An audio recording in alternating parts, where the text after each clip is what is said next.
सभी फ्रेंड्स को हैप्पी वट सावित्री पूजा।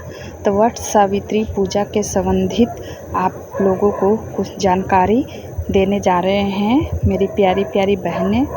अगर जो पहली बार व्रत कर रही हैं उनके लिए भी ये वीडियो है। तो सबसे पहले हैप्पी वट सावित्री। सभी मेरी प्यारी बहनें, हमेशा आप लोग का सुहाग इसी तरह बने रहे। तो वट सावित्री की पूजा के बहुत सारे नियम हैं, सबके अपने अपने नियम हैं। तो जो घर में नियम होता है आप लोग वही कीजिएगा। सभी के अलग अलग नियम होते हैं। और वट सावित्री पूजा हो जाने के बाद वट सावित्री की कथा सुनना बहुत ज़रूरी होता है। और आप फेरे 7 बार ले सकते हैं, 11 बार ले सकते हैं, 21 बार ले सकते हैं। जथा शक्ति वथा भक्ति, आप लोग को जितनी शक्ति है उतनी बार आप फेरा ले सकते हैं। वट सावित्री की पूजा में सामग्री आप अपने अनुसार ले सकते हैं।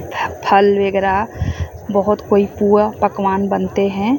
तो ये चीज़ अगर आपके ससुराल में जिस तरह होता है आप लोग कीजिएगा। और वट सावित्री पूजा में पंखे भी लगते हैं। वट सावित्री माँ हर चीज़ सुहाग की जितनी भी सामान है वो चढ़ती हैं। आप कपड़े भी चढ़ा सकते हैं। और वट सावित्री के दिन आप ये भूल कभी नहीं कीजिएगा। शादी के जो सिंदूरा होता है वो वट सावित्री के दिन आप लोग वहाँ पूजन करने ले जा सकते हैं। पर उस सिंदूर से अपनी मांग और सावित्री की मांग सिर्फ भर सकते हैं और अन्य सुहागिन की मांग नहीं भर सकते हैं। आप सिंदूर की डिबिया अलग से ले जाइएगा, उससे आप सुहागिन की मांग भर सकते हैं। और उस दिन नाक से लेकर सिंदूर किया जाता है। ये अमावस्या तिथि में वट सावित्री की जाती है। 6 जून 2024 में बृहस्पतिवार के दिन वट सावित्री का व्रत मनाया जाएगा। शुभ मुहूर्त सुबह से 10:36 से दोपहर 2:04 तक ही रहेगा। तो इस मुहूर्त पर ही आप लोग सभी महिलाएं पूजा कर लीजिएगा। और पूजा हो जाने के बाद, कथा सुनने के बाद पति का पूजन किया जाता है।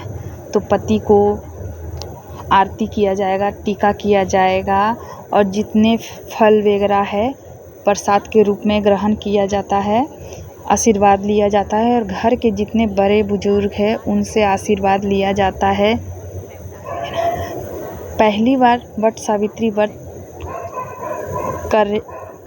करने वाली महिलाएं, आप लोग ये वीडियो ज़रूर देखिएगा, क्योंकि सभी को जानकारी नहीं होती है। तो इस वीडियो के माध्यम से आप लोग को हम वट सावित्री की कुछ सरल उपाय बता रहे हैं जो घरेलू उपाय है। और वट सावित्री घर में या बाहर में जाके करने में क्या अंतर है ये भी बताएंगे। अगर वट वृक्ष आपके घर के नज़दीक है तो बहुत अच्छा है।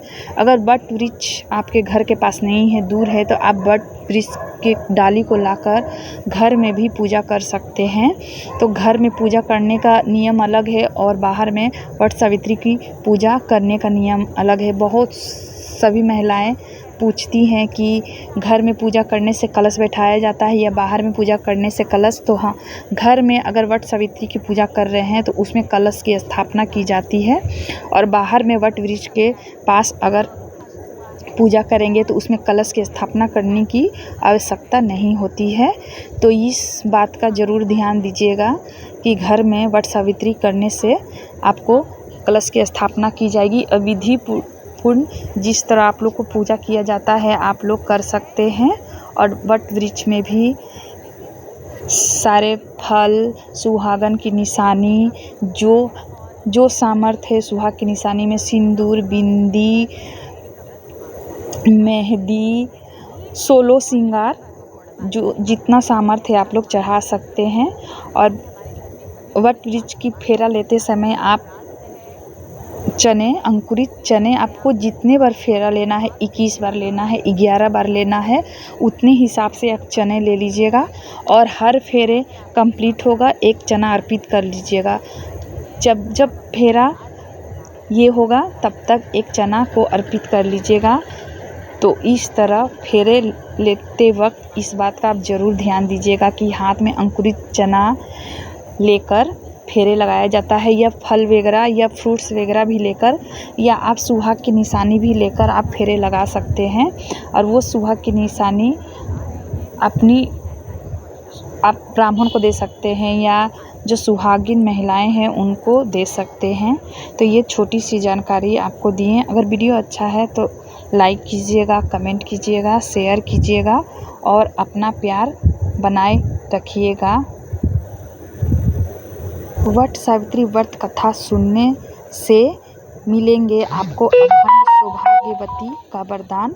तो आप लोग वट सावित्री व्रत जरूर कीजिएगा। अगर वीडियो अच्छा लगा तो लाइक कीजिए, कमेंट कीजिए, शेयर कीजिए और वट सावित्री की कथा जरूर आप लोग सुनिएगा।